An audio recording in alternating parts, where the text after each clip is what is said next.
avion ab ñu ñëw peinture ko pour ñëw inaugurer rek le lendemain avion ba dellu na mu jóg ne inauguré na ab train boo xam ne def na ci 1200 milliards waaye train ba nee nañ dans 6 mois la ci Sénégal yi mën a dugg loolu loo koy inauguré fii nag ci Kaolack nee na inauguré na université du Sine Saloum daf leen di nax nee na inauguré na ko ak ñetti bloc benn bi nekk fii beneen ba nekk Fatick beneen ba nekk Kaffrine dama ne la keroog 2016 bi ñu fa tegee première pierre ba léegi bâtiment taxaw fa amul dara luñ fa tabax ay bâtiment lay dem loué jël xale yi sacrifié leen amul campus pédagogique amul amphithéâtre amul fenn fu ñu jàngee waaye bëgg a nax askan wi moo tax mu dem ne inauguré na ko. gis nga université boobu bañ ko commencé léegi jox nañ ko ñaari entrepreneur nanguwaat ko parce que ñooñu nee nañu mënuñu def université bi ci condition yooyu. moo wax leen ni amul dara lu am surtout vous les jeunes université boobu ci mandat Macky Sall bii bu ngeen gisee université bu taxaw fii ci Saloum su ma leen nee Sonko laa sant weddi leen ma. war a xam ni kenn ku ne fi mu ne nii mun nga xëy suba te sax su doon dañ lay convoqué léegi convoqué te ñu dañuy enlever comme jamono Gestapo da ngay jékki-jékki rek oto taxaw ay ngandim nit jël dugg yenn la dugal ci biir oto ñu yóbbu la ku fiy posté Facebook xamal ni sa prison mun na cee xaj ku ci dem ci plateau wax xamal ni sa prison xaj na ci foofu lañ toll ci Sénégal ñu jël benn dispositif bu am solo teg ko nag muy surveiller di dugg ci groupe WhatsApp yi di xool lu nit ñi di wax ak lu ñu waxul di ci jàpp ay nit di tëj bis bu nekk loolu ba kañ lañ koy seetaan. Le cas Barthélémy chacun daf ciy exprimer selon la position et ses intérêts du moment. Parce que le pouvoir en place. Quand il y a eu. non bul wax chacun noonu ko rek gis nga Maïmouna mënuñu nekk fii avec des si teg un scénario catastrophique pour Yewwi Askan Wi et Barthélémy Dias après résoudre ko fii. Pas la triste réalité. Oui, mais en dernier ressort il y a un seul et unique responsable, il s'appelle président Macky Sall parce que mooy le président du Sénégal qui a juré en levant la main droite d'appliquer et de faire appliquer la constitution et les lois de la République. bi ci tegu mooy Barthélémy bu fekkee ne am na kenn ku am légitimité tey électorale maanaam askan wi nonobstant tous les accusations yoo xamante ne dont tu peux faire l'objet et au nom duquel la justice est rendue ñoom ñoo ko fal haut la main face à quelqu'un koo xamante ne am na des gens yu fi nekkoon wéy deful Diouf Sarr nañ ko fal deful nangam nit deful nangam nit. Si bu yàlla defoon ngeen accéder au pouvoir suprême. Qu'allez-vous faire du cas Barthélémy? Non, on va rien faire dans quelconque cas que ce soit. booy jiiñ nit dara da ngay am preuve yoo xamante ne moom ngay mandargale li nga koy tuumal jiiñaate kese dafa doyul dans le cadre du procès parce que le juge ni koy juge yëpp di waxee fonction bi c'est pas d'entériner les rumeurs ay nit ñi wax nañ lii maa ngi dégg lii juge xamul loolu juge xamul lan la xam. mooy booy appliquer loi lii mooy preuve yow li nga wax lii nga ko prouver te yow mii di accuser yow yaay prouver jusqu'à présent le gars vous dit ñu ngi may jiñ na kii na yaa rey gisuñu bal génnewuñu arme dugg na fii génn na fii loolu mënuñu moo tax ma ne la mënuñu toog fii di imaginer des scénarios catastrophes. Barth est un maire qui a été élu qui a toute la légitimité qu'il faut qui est soutenu par toute une coalition et qui le sera encore parce qu'il a notre soutien total li ñu koy ñaanal mooy lii ko waa Dakar yéen nga oyof ci moom mu def résultat yi tax yi waa Dakar yaakaar ci moom ba tabb ko man ci loolu perspective boobu lay xalaat mais toog fii di imaginer un Macky Sall tout puissant. dama leen wax Barthélémy Dias mii xam ngeen luy pexe Macky Sall ci moom ma yégal leen ni xam ngeen lu ñu nar condamné ko avec sursis pour nangu mairie Dakar ci loxoom ma ne la Barthélémy mairie Dakar bu soobee yàlla juróomi at yi di ñëw. mairie Dakar Barthélémy Toye Dias lay tudd bis bu ne day nangu mairie Dakar ñu nangu palais bi ci moom. di yéegal sénégalais yépp nag di araftu ne leen Macky Sall mi ngi ci tànku bëgg a nangu ay mandat Barthélémy Dias te xam ngeen ni duñ ko nangu ma nga ci tànku ak ni muy instrumentaliser toujours la justice bëgg a nangu mandat Barthélémy Diaz en tant que maire de Dakar et en tant que député à l'Assemblée nationale. xam nga askan wi moo xool ba ne Barthélémy doy na ma ñu ne ko kii assassin la mu ne la bëgg naa kii lii la kii la mu ne la bëgg naa moom moo ma doy pour ma jox ko Ndakaaru ñu dellu soit mbër doy na moom moo ñu doy pour ñu jox ko député Ndakaaru mu demal ñu assemblée nationale kooku kenn warul am sañ-sañu ñëw tey ne dama koy nangu.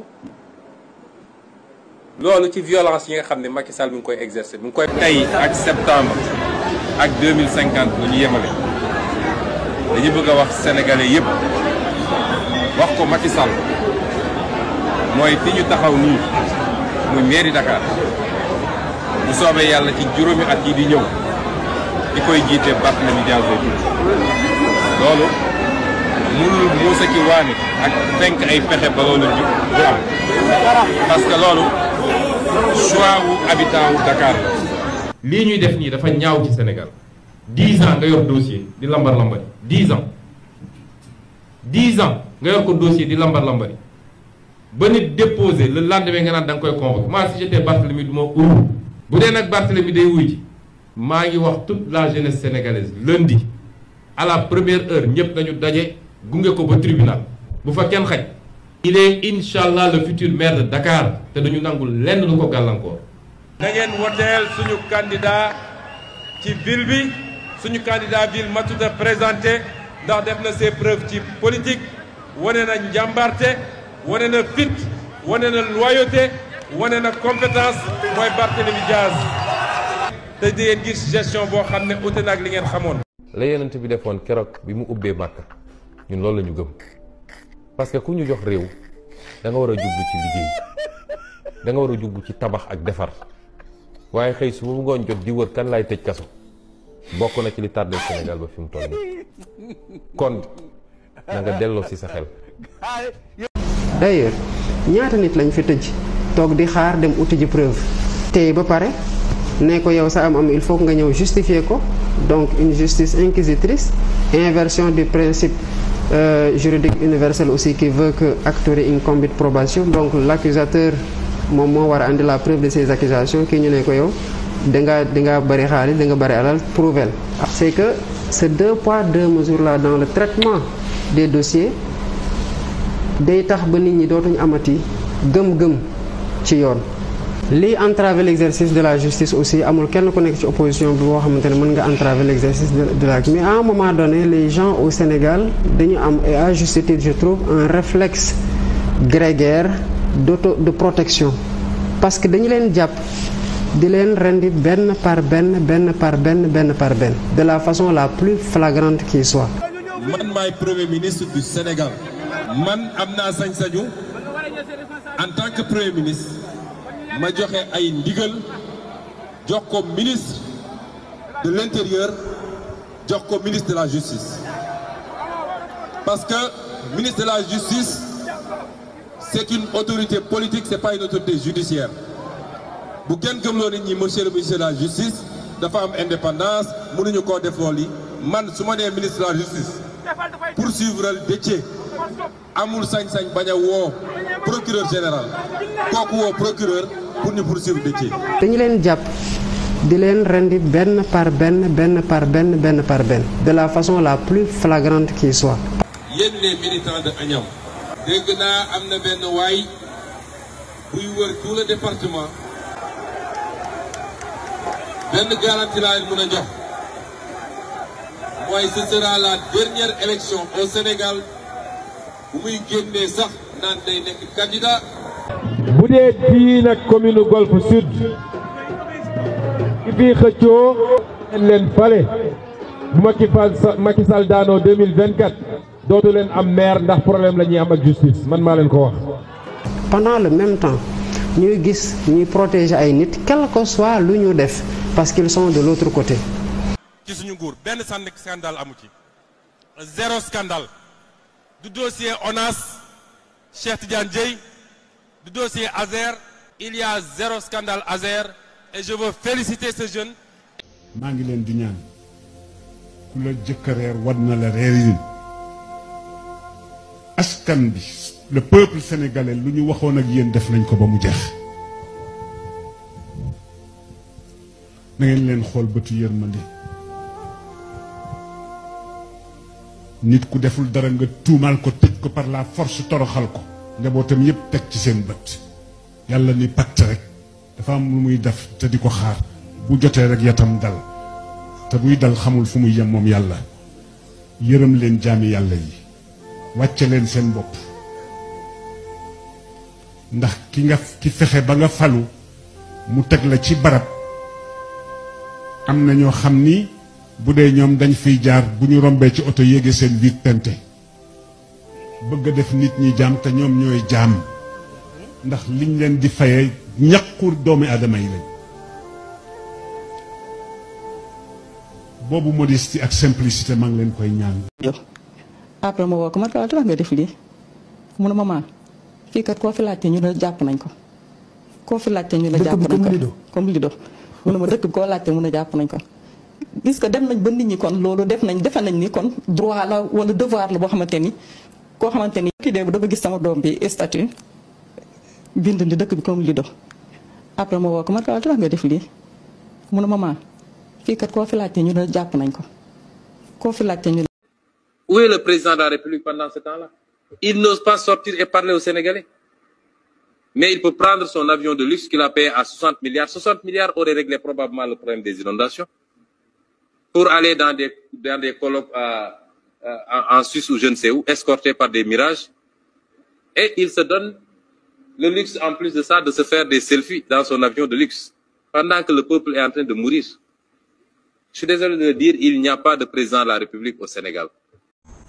moo tax njëg yi du mus a wàññeeku fii rek matee ngi fi waa réew mi sonn nañu léegi am na ku ko wax ci ceeb bi mais noonu la amee ci lépp parce que li ma wax mooy premier poñ bi ma wax ku lajj ci nañ gis-gis ni ñu yoree réew ak lan mooy priorité réew mi mënatoo am maîtrise ci dundu réew ma te su doon sax day métti nga am yërmande ne bàyyi naa dara barki démb damay xool benn pays européen xaw ma Italie la xaw ma Suisse ne TVA bi taxe bi nga xam ne mooy nekk ci yenn produits yi nga xam ne moom la nit ñi gën a soxla bàyyi naa ko léegi parce que liy gën a cheral produit mooy taxe yi ci nekk boo jëlee carburant bi lu ëpp 60% ci carburant bi ay taxe la ku bëgg a dimbale askan da nga naan ah dinaa xool nu may bàyyee lenn ci taxe yi manit waaye yaa ngi yokk taxe yi bëgg njëg yi wàññi te yow doo produire dara sa dëkk looy wut da nga koy jéggaani doo ko mën a combler commencé na taw dans certaines zones zone yi nga xamante ne préparé wu leen fa dara mu mel ni que ñooñu bokkuñu Sénégal c'est des zones oubliées moo tax ma am une pensée pour ñi nekk Kéréwan fee ci Médina Yoro Fula ñu bëri di la wax ne amul un seul centimètre de goudron dans la zone mosuma faa dem mais ça se dit mais j'ai dit où est le PUMA où est le PUDC ci zone boo xamante ne ay Sénégalais ñoo fa dëkk quand même yooyu fa commencé am nag te nawet gi soreegul gouvernement bi na ci jël matuwaayam surtout que yéen a wax na élèves yi jàng ci condition yooyu xanaa foofu war na am ay CM2 ay nit ñuy jàng nekk surtout abri provisoire parce que foo deful un seul kilomètre de goudron noo fay tabaxee école pour mu am ay CM2 yu doy ñuy jeexalee d'ailleurs suñu chronique ci wane lii nga xamante ne xew na fële ci Médina Yoro Fula ngeen xam ne am na ñoo xamante ne ci monde rural bi surtout seen problème réglé gul te sonn nañ lool ci ni leen état fàtte ñu leen di jox dig daje ci dimanche bii di ñëw incha allah salaamaaleykum wa rahmatullah. Voilà, l'État du Sénégal, regardez, ici c'est le Sénégal. Regardez, dans la public qui est là, les enfants, les femmes, on n'est rien ici. Regardez, on doit avoir ici le pont. Hein? Ici, ça doit avoir des ponts. Où est l'État? L'État, il est où? C'est à Djaghali. Dans la commune de Kéréwan. Le département de Médina Yoro Fula. La région de Kolda. Regardez. Voilà la public. Il faut que les gens, les filles. Regardez.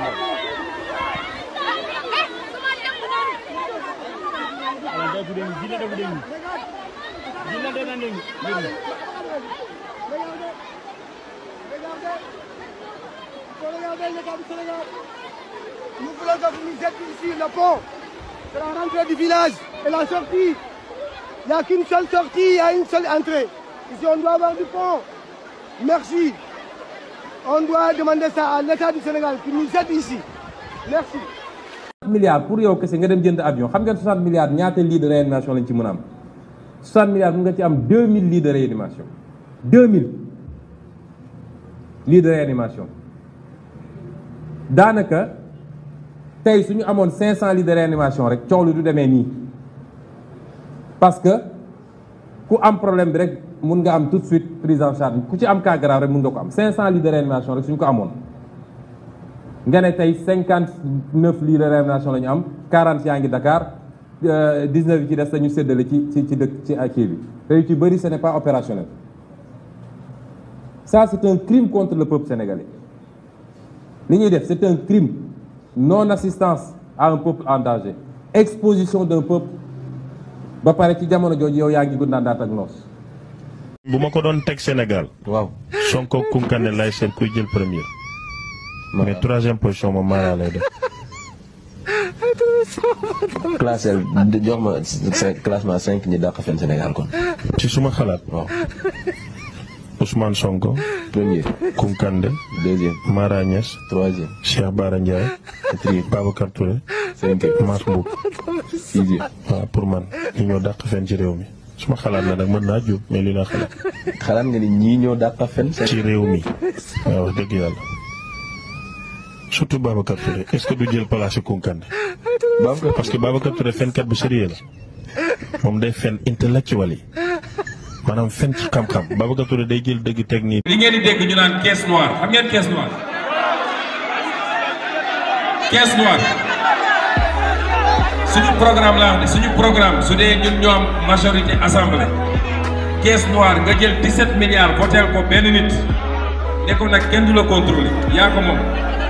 bu la neexee dugalal ci benn néeg sotti pétrole taal kenn du ci wax dara nga def ko ci ay sac di wër Sénégal di jënd nit ñi di joxe gauche droite pour ñu voteel la wala di jënd ay journalistes pour ñu waxal la ñun dañu ne suñu jëlee réew mi waaye balaa loolu bu ngeen ñu joxee majorité assemblée caisse noire dootul am Sénégal.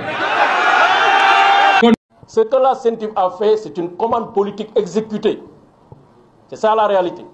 Le directeur général a été nommé, le président de CENTIF a été nommé en septembre 2024. 2 mois après, il fait un rapport. C'est clair, c'est un inspecteur des impôts et domaines.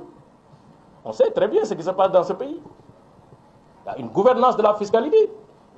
Il faut oser dire les choses et les nommer. Sinon, nous n'y gagnons. En l'espace de 2 mois, un service aussi complexe, vous n'avez même pas le temps de vous asseoir sur votre fauteuil. Vous pondez un rapport comme ça, compilation de chiffres. On compile tous les mouvements qui ont été faits dans le dossier, dans le compte de Tahirou Sarr, de 2013, 2014 à 2024. Pour un homme d'affaires, ça va faire 91 milliards. On prend tous les mouvements des comptes de Farba Ngom et de ses sociétés, on fait la compilation depuis 2014 jusqu'en 2024. Ça fait 31 milliards. Mais après... Enrichissement illicite, c'est un délit instantané. Moi, instant bi ñuy constaté avoir bi. Instant boobu le délit bi constitué wu. nga ñëw ci benn compte bancaire. compte SGBS nga fekk fa 19 487. foofu la ñuy apprécier enrichissement illicite. mais au lieu ñu jël le solde du compte. nga jël le cumul du compte depuis que le compte a été ouvert en 1976. compte bi xam nga lu ñu fa doon viré. les avantages trimestriels de Taïbou les fonds communs. mu jël ko depuis ñu ubbi ko 1976 ba léegi nga dajal li mu am ci fonds communs yëpp nga ne solde bi fekk naa fa 101 millions. mais nga jël loolu cumul boobu nga ne waa ji am na 57 millions ci benn compte 101 millions ci beneen compte et cetera et cetera. Dans notre système juridique, on ne peut pas me dire oui. Je ne suis pas mandataire, je ne bénéficie pas d'un mandat public, je ne suis pas ordonnance. Vous me dites, justifiez votre patrimoine. En réalité, ce qui se passe, c'est une procédure inquisitoire sur les patrimoines des uns et des autres. C'est ça la réalité. parce que justice inquisitoire amatul fenn dans les démocraties modernes. yére bii nga sol rafet na kaay ma denc la rëbës jël samay avocat jël samay expert jox leen xaalis bu dul jeex ñuy wër àdduna naan dañuy def commission rogatoire loolu du justice. justice ça doit être le principe accusatoire mooy man maay ñëw ne yow sàcc nga sama xaalis samay preuve ngi nii yow nga ñëw défendre sa bopp juge bi tranché mais ñëw ne Seydina mii am na kër fii naa ko njëkk a denc rëbës doog a wër nag ndax mën am na possibilité am kër gi wala déet loolu peuple sénégalais waru koo nangu parce que loolu diine gi ñu gëm sax da koo sit da koo dàq diine ci boppam nee na kii accusé mooy andi ay preuve am te preuve bi day jiite accusation bi doo accusé nit ba pare dem wuri preuve. Il y a une commande politique, il faut avoir le courage de dire commande politique enregistrée au niveau du parquet, du ministère de la Justice, mise en œuvre par le parquet. C'est pourquoi moi j'ai le courage de vous dire ici et maintenant, si demain, en l'état du dossier, Farba Ngom et Tahirou Sarr comparaissent devant un tribunal libre, indépendant, impartial, ils sont relaxés purement et simplement. Il y a 1000 manières de défendre quelqu'un. Yonent bi sallallahu alayhi wa sallam dafa ne bu sa mbokk tooñee da nga koy ñaanal njëkk Farba bu tooñoon dañuy ñaan njëkk ñun ñaanuñu njëkk demandé wuñu médiation pénale demandé wuñu dara justice ak application de texte la ñuy demandé. gis nga Barthélémy Dias. li mu annoncé tiitalu la. doo daara dama la Barthélémy Dias jàppal li ma lay wax fii parce que dégg naa ñoo xam ni ñu ngi koy jay ba moom taxaw na ni dina renverser la tendance ci élection locale yi ñu jëm. jàppal li ma la wax. Barthélémy Dias mënut a gagné la mairie de Sacré-Cœur Mermoz waxuma la xam nga moom ville de Dakar lay visé. xam nga ville de mais teg ko ci nii Sénégalais yi quand même. liggéey na Mermoz du ñu gestu moom jëlee nañ ko fi sax nekkatul maire. comme dañ ko condamné de façon définitive mu gis ni kon loi bi may na ko mu sukkandiku ci pour que ñu xañ ko mairie Dakar bi son poste de maire de Dakar. mais mi ngi xaar Cour suprême àttewaat. non d' accord loolu pour mu delluwaat la day rêve rek xam na ne du mos a delluwaat mairie Dakar. loolu mooy jafe-jafe bi Macky Sall am moo tax mu ne léegi li ko dese mooy faagaagal Barthélémy Dias maanaam nu mu koy defee mooy da koy téye du mun a def correctement sa campagne parce que nous sommes dans la période de pré-campagne. période pré-campagne ku nekk yaa ngi dem ci terrain bi te Barthélémy nag politicien bu mag la gis nga actuellement li nit ñi xam mooy Barthélémy mi ngi campagne bu métti Dakar.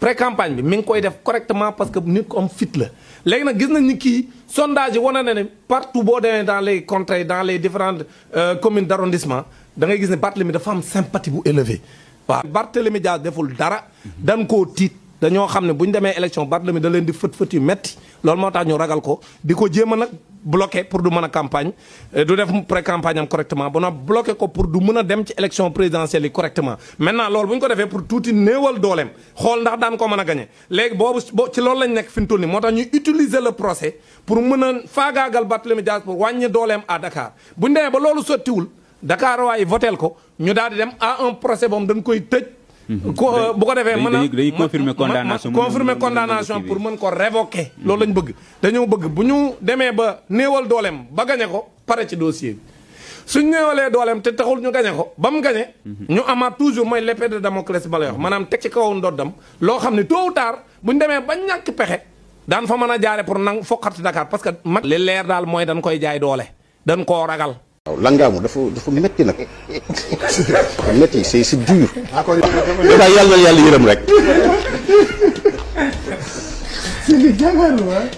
demal naa fi la ci guddi gi. fan daal doomu aadama jaaxal na rek. demal naa fi la ci sëñ bi. demal naa fi la ci. na Pastef bàyyi di dem ci ay télévision yoo xam ne dañuy teer yàgg naa ko wax bi ñuy nekk opposition. ñu naan ma non il faut ñu dem fa ndax sinon on laisse la place aux autres. Pastef télévision andiwu ko fii mu ne. liggéey yi xale yi def ci réseaux sociaux yi rek doy na ci Pastef. dem ci plateau boo xam ne ñu jël ay chroniqueur opposition ngi fi doo gis chroniqueur Pastef. ñëpp wër la contre la. Amadou Ba jàmbaar la macha allah. li mu def baax na. waaye bu Pastef demati ci télévision yooyu. ñoo xam ne ñan ñoo fi bindoon en 2019 bi ñu démarré suñu campagne ni Tilo Oil daf ma jox xaalis du groupe boobu ñan ñooy bind chaque jour lu bon ci Pastef lu ngeen fay defi bàyyi leen ak seeni télévision gis nga ni da ngay am fulla fii yàlla rek a fi ne te ku gëmloo nit ñi ni presse moo am pouvoir ba mën presse su amoon pouvoir ñun duñ fi toog amul lu ñu deful pour détruire ñu du presse bi yëpp nag waaye li ñuy wax ni groupe yi gën a vis amul lu ñu deful pour détruire ñu la ma leen waxoon 2016 wax leen ko 2017 waxaat leen ko tey bàyyi leen di dem ci télévision yooyu ku lay xeex ak jumtukaayam da nga koy ba.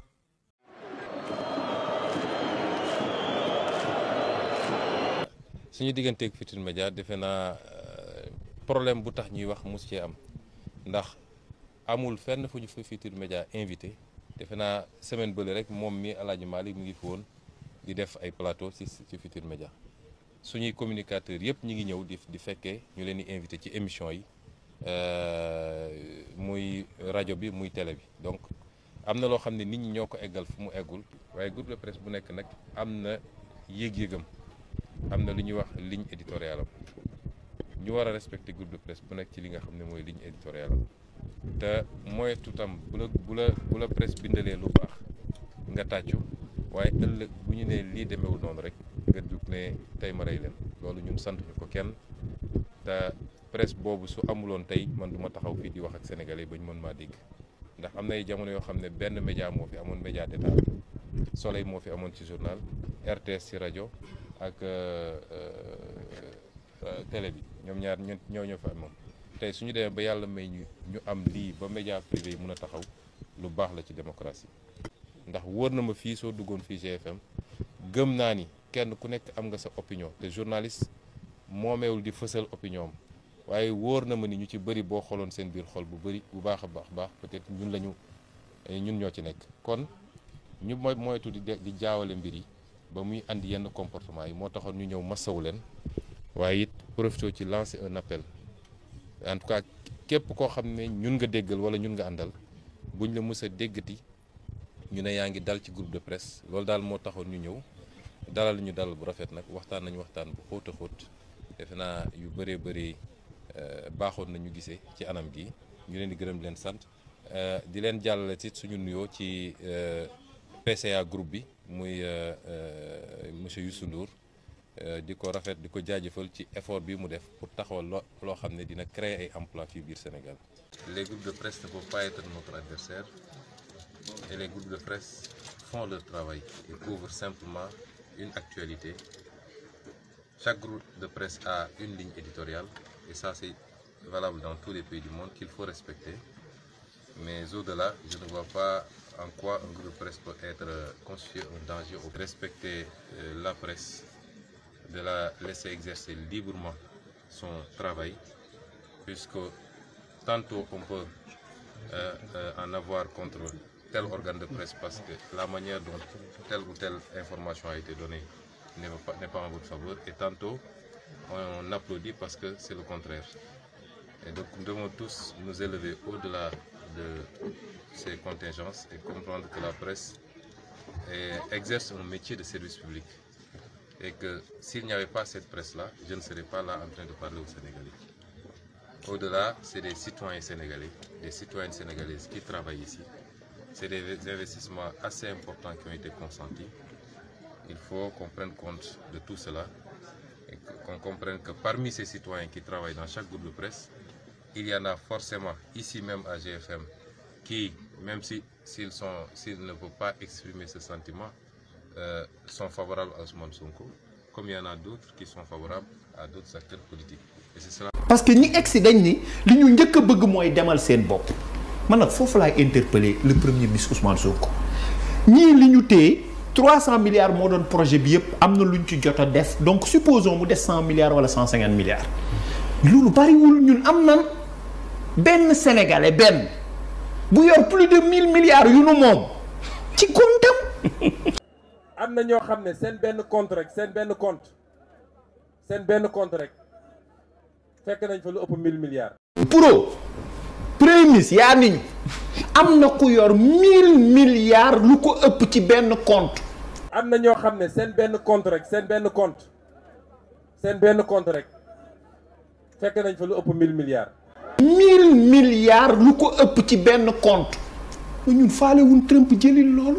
ma j'interpelle les Sénégalais surtout la société civile Moundiaye Cissé Birahim Seck ñoom Karim Xurum Xaq société civile bi ma jàpp ni vous n'êtes pas couché bi ñu tuddee Alioune Sall suñuy milliards mais ñëpp a jóg y a un Sénégalais bu Ousmane Sonko ni mi ngi suñu plus de 1000 milliards mais société civile bi nañu jóg ak sénégalais yi ñu rang buntu parquet financier ñu dem yóbbu ay plainte de dénonciation pour ñu jëli xaalis bi et ñii 80 milliards la ci bourse kese plus 9 milliards international national 80 milliards international 9 milliards 90 milliards 1000 milliards xam nga ñaata la kon 10 ans lañ leen di fay ñoom 10 ans wala lu ko ëpp mais ñaata centre de santé le 1000 milliards mën a defar ñaata leneen ak leneen le 1000 milliards mën a defar na Sénégalais yëpp génn ñu rang buntu parquet financier Karim Xurum Xaq maa ngi lay interpellé maa ngi interpellé Birahim Seck interpellé keneen le premier ministre nañ ko auditionné woo ko ni ko PM fan nga gis 1000 milliards yi ñu jëli ko loolu moo ëpp doole foofu li nu Trump war a jox. mais dëkk bi xëyis amul dëkk bi dafa dëgër. dëkk bi dafa metti li ñu war a njëkk a tàmbalee na ñun ñëpp dem parquet financier waa ji yor 1000 milliards yi ñu PM wax ñu woo PM entendre Ousmane Sonko mu wax ñu 1000 milliards yi fu mu dugg man lii mooy sama première proposition. gis nga VAR yaa ngi commencé génn ñun nag suñu plus grand ennemi mooy suñu waxi démb ñun on n'a pas d'opposition ñun patriotes yi amuñu opposition ne benn opposition lañu am mooy suñu VAR yi VAR ñun. les gens sont allés même parler de VAR. VAR dégg naa waxoon na lii mais quand il leur dit lan ngeen di VAR mënuñu la ko wax lan la ñuy VAR. dugal ci internet bi Sonko ko 50 000 VAR te mënu leen ko dindi Sonko ko 50 000 VAR wax tey soo wax lii wax laa lii du dëgg lii amul lii nangam du jeex du xaaj. les VAR sont là. yaa ngi nii VAR rek VAR yaa ngi doo dàq ci internet bi. njiit bu demee bu yow mënatoo wax joo xam te nit mën na ci dóor doomam. Ça signifie que war nga xoolaat sa bopp. Al Malick disait on n'a pas besoin de véhicule. gis nga VAR yaa ngi commencé génn ñun nag suñu plus grand ennemi mooy suñu waxi démb ñun on n'a pas d'opposition ñun patriotes yi amuñu opposition ne benn opposition lañu am mooy suñu VAR yi. VAR ñun VAR moo ñun suñu nguur bu ñu daanu VAR moo ñu daanu VAR suñu waxi démb ak suñu waxi tey te loolu yéen ak man dañ cee war a xeex ba Sonko ak Diomaye ak El Malick ak X Y kenn ku ci nekk ñu éviter le maximum ñu lay VAR. parce que mënoo taxaw di mën a oto waruñu ko fee am oto yi kërëb tey El Malick Ndiaye taxaw di justifier dafa la jënd ay oto jox ay député jël député bi gën a sori fongale mi di ko layalee oto yu mu la jëndal ay député yu nekk Dakar gis nga day jëli fi gën a sori benn boobu ñaar yooyu 3 députés ya nekk ci àll ba lay indi layalee leen 163 députés yoo xam ne dañu leen war a jëndal oto te démb moo newoon oto yi kenn waru ko jënd moom El Malick Ndiaye tey mooy taxoon nañ ko jënd. ku ci gisoon pakk bu bëgg demal waxaale ko bu Sonko toogee da nga ciy jot am nan pétrole am nan gaz am nan or am nan zircon ku ci gis xale bu jigéen boo bëgg a takk ci farata nag laa wax demal wax ak yaayam mbir mi day sotti bu kenn demati ci gaal gi maa leen waxoon ku mën a dem na dem mais bu kenn dem nan leen toog affaire bi sotti na mi ngi dépendre nag ci kaw ngeen woote ba pare taxaw ci seeni votant parce que port de Dakar bi 4 milliards lay génn par jour 4 milliards yi nag bu Sonko toogee mën naa yokk parce que kenn dootul jaawal jëlal fenn dugal feneen man Corée du Sud dama fay dem ak a ñëw 30 ans ci ginnaaw dañ leen daan may ceeb Corée du Sud amuñ or amuñ pétrole amuñ diamant amuñ zircon ñetti marque lan am te ñoo ko créé ñoom yàlla créé wu ko ñoom ñoo ko créé muy Hyundai Kia Sam. billahi wallahi wa tallahi du ngeen musa toog ba ne am nañ déception du musa am. Tu veux manipuler les gens comme Machiavel? Voici une règle simple mais terrifiante. Fais des promesses que tu ne tiendras jamais. 2024 ñu soppi réew mi dafa am moment yoo xam ne le peuple doit prendre son destin en main yeneen réew yu ko def gënuñu ñu on s'est beaucoup battu pour un projet te projet boobu mooy sauver le Sénégal. mais ñun Diomaye ak Ousmane Sonko dañ ñoo bett wallahi dañ ñoo bett. kon lan nga yóbbante président bi. xale la comme yow. mais xale la comme man mais daf ñoo bett Ousmane Sonko lim ñu waxoon defu ci dara te ñun ouvrier yi ñun ñoo ko gëmoon gëmatuñ ko lii nag na dem ñun ñoo gëmoon Ousmane Sonko gëmatuñ ko waaw daf ñu trahir ndax lim ñu waxoon bañ topp ko defu ko. kon yow bu élection doon tey. bu ma ko fi mënoon jëlee tey doo fanaan fa pale bu ma mënoon wax rek ba mu jógee fi du fanaan pale lu wér laa la wax waaw ndax daf ñu bett Ousmane Sonko ñun daf ñu bett dafa trahir ñun daf ñu trahir bokk ñun fii li ñu daj ci surtout kii nii li mu daj ci kii kii moo ñu gën a sonn sax ñun ndax sonn bi mooy lu ñu mës a wax Ousmane Sonko mu xuloo si xeex na ndax moom si élection yi lu ne dañ na ko jël lu ne def na ko. mais Ousmane Sonko waaw Ousmane Sonko ak Diomaye du ñu dara ñun gëmuñu leen tey bu ñu beneen élection ñëwoon tey dañ fiy jóg te ñun taxaw nañ pour loolu nañu xalaat na def si xelam na deuxième mandat non bu mu ko xalaat sax waaw ndax ñun daf ñu trahir daf ñu trahir si lépp nag waaw ñun du ñu sàcc du ñu jël gaal fii la ñuy toog rek di dund ak suñu ngor kenn du si sàcc waaw mécanicien yi fi nekk yow amul benn borom oto. man mi toog sam papa dafa gaañu may taawam may kilifa kër ga daan naa dundal lu mu tuuti 20 personnes ci suma salaire sam papa gaañu na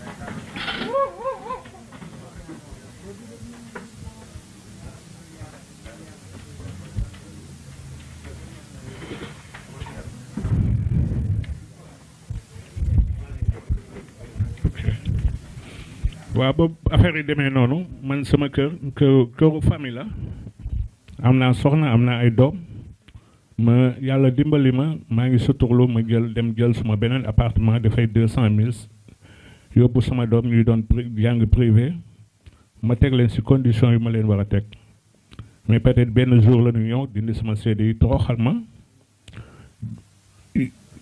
waa UC ñëw génne ma sama kër gu ma nekkoon ak suma doom c'est compliqué mais nag yàlla moo fi ne ñun gëmuñu kenn koo xam ne ku dul suñu borom la voilà c'est ça loolu moo am solo te am na lu bari loo xam ne maanaam dañ ko war a lijjanti fii ci Sénégal lu tax ma ne dañ ko war a lijjanti ci Sénégal am na ñoo xam ne ñu ngi war ci yeneen place yoo xam ne defal na leen fa CDI beneen gouvernement mën na ñëw ñooñu ñëpp ñu defaloon CDI ñu génne leen mais bu boobaa sénégalais lan la ñuy wax lan la sénégalais yi di wax kon def naan lii doy na waar maa ngi sant ñëpp di gërëm ñëpp. ba pare ñu xëy suba rek am benn doomu sénégalais bu jóg daal ne man wóolu leen ma ndax man musuma sàcc voilà Sonko programme boobu la ñu jaay musu ñëw sàcc léegi nag peuple bi fal ko ne ko jàppal ñu sàcckat yi. Je n'ai jamais volé, je n'ai jamais violé, je n'ai jamais été corrompu, je n'ai jamais corrompu. Je peux dire la main sur le cœur que j'ai les mains propres. yàgg naa yar pigeon ñun bi ñuy yar pitax 300 lañ ko doon jaayee boo ñëwee yar kii jël parfum def sànni pour mu ootal nga këppatal gaaw jaay balaa borom di ñëw. ci 12 ans 17 000 milliards la leb ñii ci 18 mois 10 000 milliards la ñu leb 7 000 milliards moo leen dese te amaguñ ñaari at déwén ñu ngi war a leb 5 000 milliards muy 15 000 milliards mu des 2 000 milliards léegi xaalis bi Macky Sall la leb moom xam neen fu mu ne ñu ngi ciy dawal oto ñu ngi ciy dugg avion ñu ngi ciy dem stade di seetaane ñu ngi ciy dugg ci terrain beeg terre bi di dem mais ñii 10 000 milliards yi ñu leb anamu ban projet ngeen fi gis bu war a mat 10 000 milliards. Ousmane Sonko yóbbuwut Sénégal fen mënalut Sénégal dara moom gàllankoor la ci démocratie Sénégal Ousmane Sonko moo waxoon ne xale yi amuñ lu mooy saaga Birame Souleye ne ku saaga Sonko saaga leen ko mu commencé ko boo ko saaga nekkaay jàpp pour wan sénégalais ne moom ku baax la ku dëggu la lim fi wax ak lim fi def faluñ ko ngir baax ak dëggu nit ñi la neex ñu falal ko ka mu bëgg waaye dafa incompétent Ousmane Sonko mënul bañul bëgg na Sénégal mais mënul moom saa yuy wax ci xaalis nu ngeen ko mën a joxee xaalis mu def lay wër kooku xalaati juuti maan la am. njiitu réew dëgg da ngay am vision alal jóge koo bitim réew dugg ndax waa réew mi bànneexoo ko Donald Trump ba mu toogee Amérique mu ngi créé xaalis nu mu war a mën a ñëwee biir Amérique.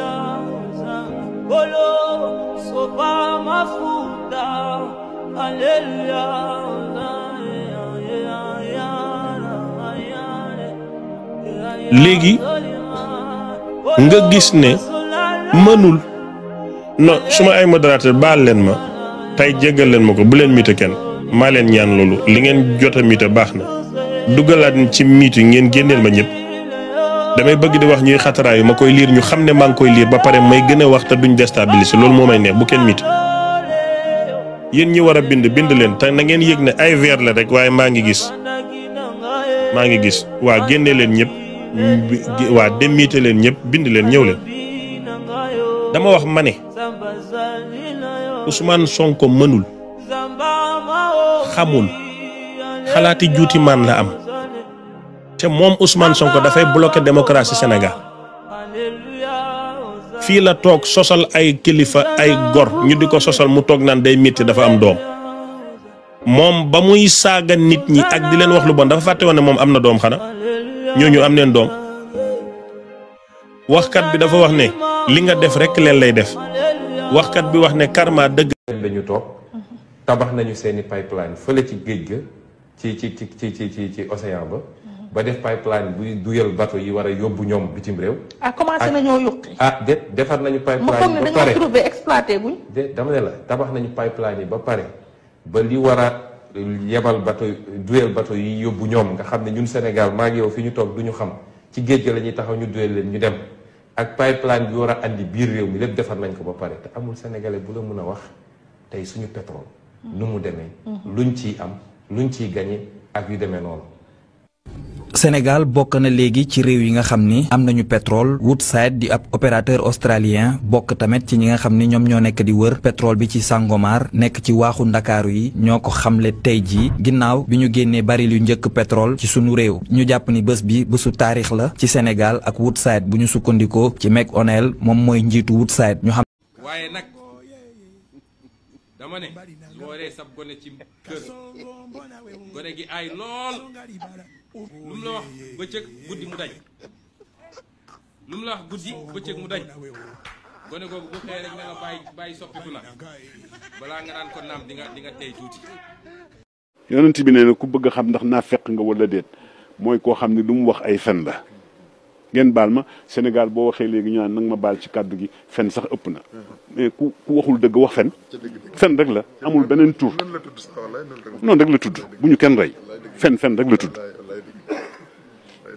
wa ida waada axlaf nee na saa bu waxanteeg yow ngeen fas mu rocc ko fecc ko moom wa ida atumina xaana boo ko wóoloo ba dénk ko secret booy génn mu tas ko ci réseaux sociaux yi naa fekk a ngi noonu kenn ku nekk nag ci ñun en commençant par moi-même bu ma duggee ci sama néeg dinaa xam ndax man naa fekk laa wala déet loolu mooy jàngale Seydina Muhammad sallallahu alayhi wa sallam bu ma ci meree nit tooñ ko soxlawul ma ciy mere nit et ça c'est la vérité kon nañu de ñaanal yàlla jàmm yéenante jàmm yal na yàlla def jàmm ci njaboot gi def ko ci réew mi def ko ci kilifa yi def ko ci famille yi kenn ku nekk la loo ñaan yàlla yal na la ko yàlla may ndax képp koo xam ni sa xol bii yaa ngi ci yeneen nit safaan doo am lu baax ba àddunay tukki doo ko am Babacar in ya'lamillahu fi qulubikum xayran yu'tikum xayran ko kay leer na foofu laay yemale wax ji.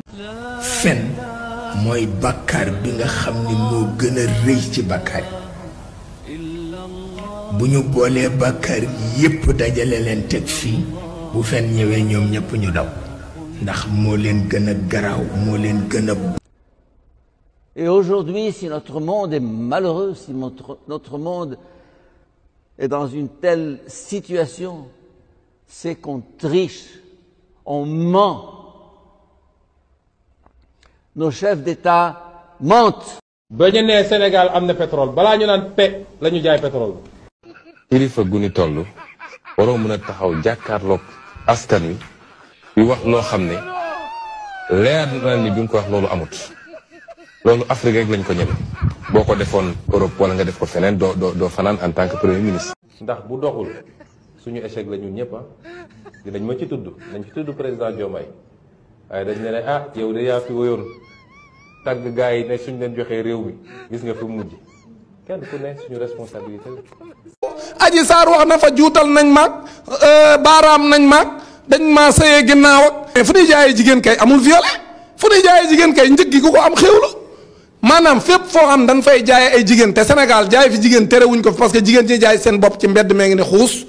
kon nag comme fii Sénégal kenn terew fii jigéen jaay boppam mais bu dee dañ ne ak kër la goo xam dañ fa doon jaay ay jigéen moom Ndeye Khady Ndiaye loolu lañ ko tuumaal kon jigéen ña fa nekk dañuy jaayu waa léegi kër goo xam jigéen ña fa nekk dañuy jaayu kay ku xéewlu mooy da ngaa fay. mujj xam nga luy corruption de la jeunesse ils ont dit à la fille moo tax man la ñàkk a jàng musiba la ci nit dañ ni ko yow en réalité prostituée nga kii da doon ñëw comme client moo tax ñu jiiñ ko corruption de la jeunesse.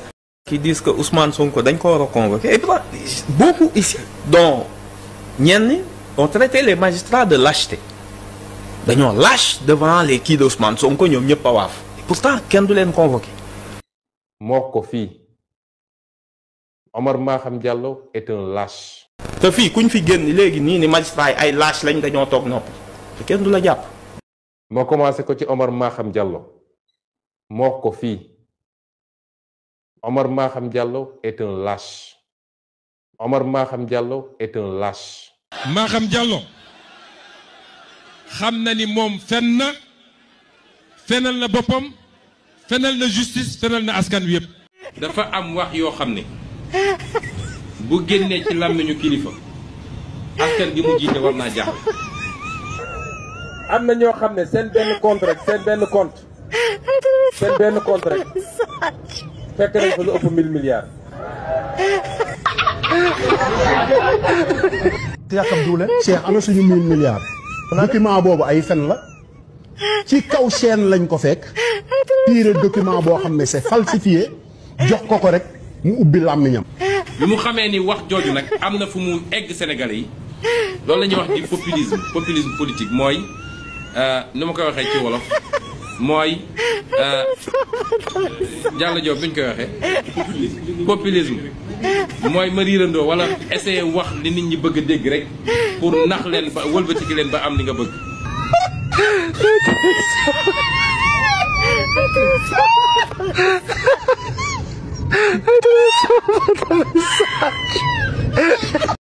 même caisse noire yi muy bu Moustapha Niasse muy bu Macky Sall muy bu Ousmane Tanor Dieng yooyu yëpp dañ ko war a jël dem verser ko pour régler problème mu ñi nga xam ne ñi ngi ci mbënd mi.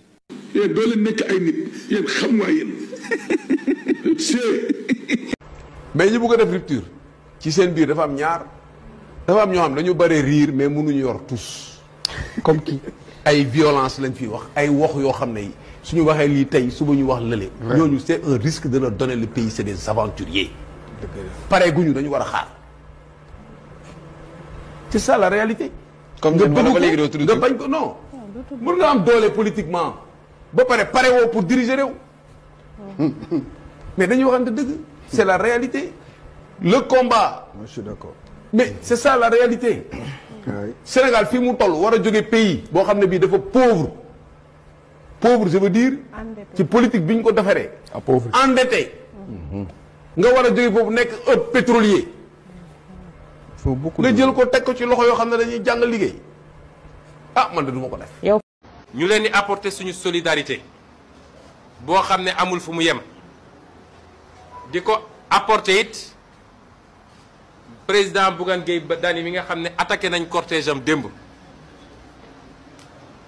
loolu dama koy wax waa opposition bi yépp di ko wax sénégalais yépp gis nga borom yar mu yor ab yatam ku ne ku sëqat mu dóor ku jàpp ni man mun naa toog sama coin parce que ñëwagul ci man kële lay dóor bu yóbboo nga xam ni su paree ci kooku ci yow la ñëw waratuñoo nangu kenn ci Sénégal ñu jaay ko doole xokkatal ko wala ñu ne moom Macky Sall am na sañ-sañu def ay activité am ak suñu alalu réew waaye keneen amul sañ-sañu def activité am fii ci réew mi loolu daf jeex na ci Sénégal. Le 17 novembre, après avoir conquis une majorité écrasante Assemblée nationale, bokk na ci ñuy njëkk a wote wala bokk na ci ñuy voté mooy de retirer la loi d'amnistie le 17 novembre. wallaahi di ngeen andi fii jën wàcce ko di wër kon ku ngeen koy may waxuma la ku ngeen koy jaay waaye ku ngeen koy may.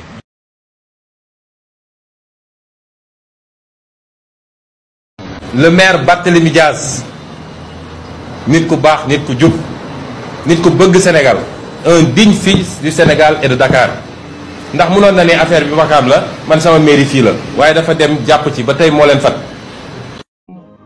ñu jublu ci liggéey xaste bi jeex fi. gaay nag di la ko jàmb ba mu saf nga koy dégg ci nii wala ci naa lu lëndëm lu ne ñu leeral ko sénégalais yi du ko déglu jeex na boole ci nag di la vaar matin midi soir te mënoo ci dara ndax nag neexul ba neexul même nag kàddu yu bëri ak rido maygal kàddu yu bëri rido maygal. xanaa su ma demoon bay siif sax dama dem seet lu niroog dàngin gu AVC ma naan moom laay siif. xaste bi jeex fi. dégg naa ci kenn koo xam ne dafa fen a fen ba ñuul kukk xaste bi jeex fi. politique yépp ay Moustapha Niasse nga xam ne toute sa vie il a sucé le sang du peuple ay zumbi politique Idrissa Seck nga xam ne zumbi la kenn xamatul fu mu ne ay Aminata Mbengue Ndiaye yéen ñii balaa ngeen di juddu yéen ñi nekk fii Aminata Mbengue Ndiaye ak Moustapha Niasse ñi ngi doon dundee état Sénégal. xaste bi jeex fi. procureur am boo xam ne safadi na safadi boo xam man keroog ma duggee ci tribunal dama rus quoi di interroger yow sax li tax nga sol tërëy yow ngente nga doon dem ngente kan mooy dem ngente ak tërëy safadi benn peeru safadi boo xam ne kenn mus koo gis ñu ne kooku mooy procureur Sénégal. xaste bi jeex fi. nga xam ne bëgguma tudd sax tur bi ñu leen tuddee waaye Sénégal yëpp xam na ko mooy xeetu kuti yooyu. saagante bi saagawaate bi jeex fi. gatsa rek léegi gatsa.